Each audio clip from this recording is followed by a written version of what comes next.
The Philippines, a nation of more than 7,000 islands, is no stranger to the devastating effects of climate change. Coastal communities like Dingalan, Aurora, once teeming with life and opportunity, are now bearing the effect of frequent typhoons and landslides.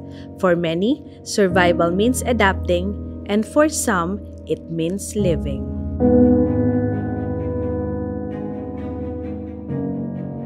Meet Melanie De Casa. Grew up from the mountains, planting bananas and making charcoal from Dingalan, Aurora. After Typhoon Milenio in 2004 threatened his family's safety and livelihood because of landslides, she made the tough decision to migrate to Nueva Ecija. Dingalan po, nandun pa kami nakatira. Napakahirap po ng buhay namin. Wala po kaming kuryente, walang tubig, ang hirap ng hanap buhay. Kasi po, umpisa po nung kalamidad na yon, hapon umaambon. Tapos di naman po namin sukat akalain na magkakaganon. Malaki na po yung tubig, wala na po kaming makitang mga bahay sa paligid kasi nalubog na po. Tapos hanggang po sa lumipat po kami, yung nilipatan po namin, gumuho po yung lupa. Hindi po kami nakatakbo, natabunan po kami ng lupa. Tapos puro hiyawan na lang po yung naririnig namin. Nanghihingi ng tulong, tapos puro tubig na po.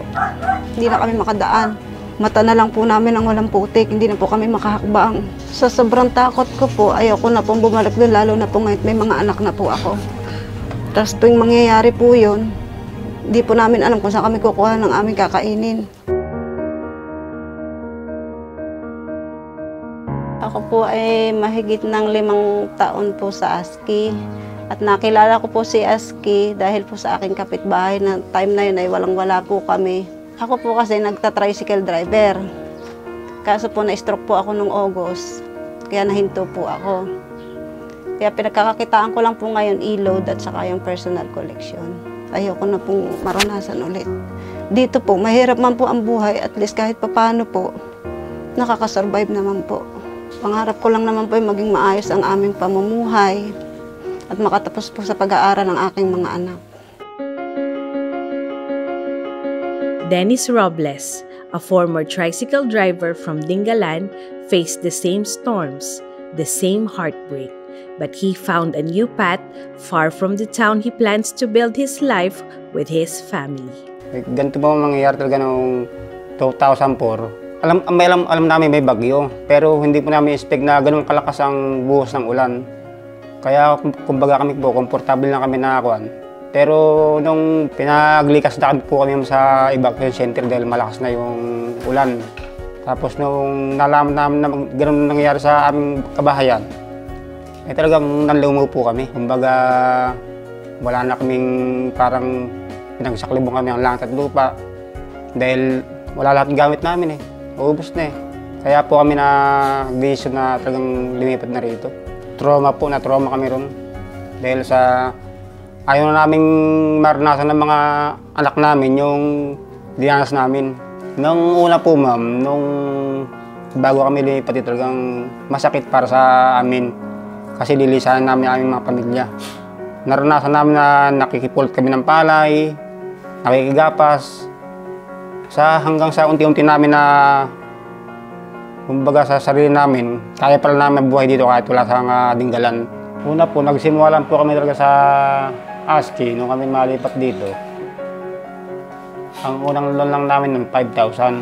Kaya nung ginamit namin sa malit na tindahan namin yung niloan namin sa ASCII, ay napalago po namin.